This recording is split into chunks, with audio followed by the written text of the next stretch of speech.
Nous sommes donc à 24 heures de l'Assemblée générale de l'ONU et les tensions, mais aussi les pressions sont de plus en plus grandes. Les États-Unis et Israël ne veulent pas entendre parler d'une reconnaissance de l'État palestinien. Or, c'est pourtant ce que s'apprête à faire dès aujourd'hui un acteur historique de ce conflit, le Royaume-Uni. Nous en parlons avec notre correspondant à Londres, Hervé Amoric. Hervé, bonjour. Le Premier ministre attendait des engagements de la part d'Israël, un cessez-le-feu, pour être clair. Ce n'est pas le cas. Du coup, la pression britannique passe par cette reconnaissance. Absolument, la Palestine a un droit inaliénable à un État et la communauté internationale a une responsabilité morale d'agir. Telles sont les paroles que doit prononcer le Premier ministre britannique dans un message vidéo qui sera diffusé plus tard. Vous l'avez dit, cet été, le Premier ministre britannique a engagé Israël à œuvrer vers un cessez-le-feu à Gaza et comme la situation a empiré depuis l'été, il considère désormais qu'il est temps de se ranger aux côtés des autres États et nations européennes comme la France et de reconnaître officiellement la Palestine.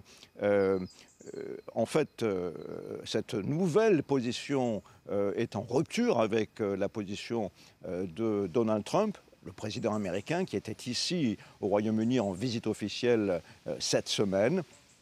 Mais bien sûr, le Royaume-Uni a toujours considéré que pour une solution au Proche-Orient, une solution au Proche-Orient devait passer par une solution à deux États, Palestine et Israël, côte à côte.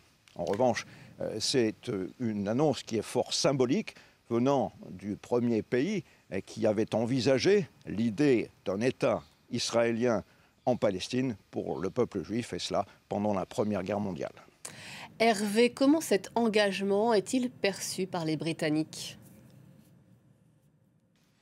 Pour la chef de l'opposition conservatrice, Kemi Badenoch, c'est une erreur fondamentale qui risque d'aggraver la situation au Proche-Orient. Kemi Badenoch considère qu'il faut rester aux côtés des Américains et de Donald Trump. En revanche, c'est probablement cette position-là que d'être opposé à la reconnaissance de la Palestine va à l'encontre de l'opinion publique qui, dans un sondage YouGov, on estime qu'une grande majorité, une majorité écrasante de la population soutient l'idée de la reconnaissance de l'État palestinien. En fait, parmi les jeunes, plus de 2/3 des jeunes estiment qu'il est grand temps de faire ce pas en avant.